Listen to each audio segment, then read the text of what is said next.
Desconocidos habrían abierto los féretros de Carlos Antonio López y Francisco Solano López depositados en el Panteón Nacional de los Héroes. La Fiscalía ya abrió una investigación por el delito de atentado contra el patrimonio cultural que puede tener una pena de hasta 10 años de cárcel.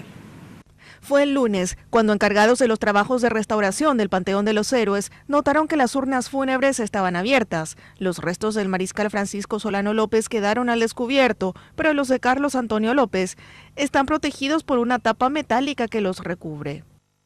Mi compañero de tour, el administrador de obra, hizo un recorrido y ahí fue que él se percató mirando desde arriba porque no tenemos acceso nosotros a la cripta.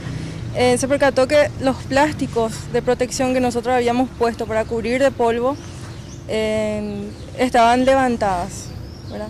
Ahí fue que él me informó y nosotras dos nos fuimos a percatarnos de cómo estaba y constatamos lo que él nos dijo, ¿verdad?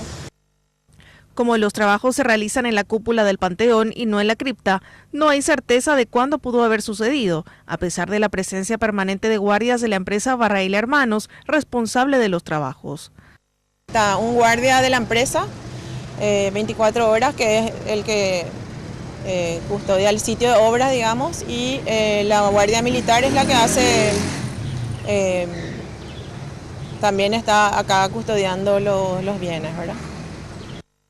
El hecho fue denunciado por la Secretaría Nacional de Cultura, ya que este tipo de atentados al patrimonio cultural pueden ser castigados hasta con 10 años de cárcel. Ya en marzo pasado, el Panteón fue escenario de un saqueo. Aquella noche del 31 de marzo, en donde habían una turba, habían derribado el vallado y habían llevado la lámpara de votiva. La Fiscalía inició los trabajos de investigación a fin de llegar a los responsables del hecho.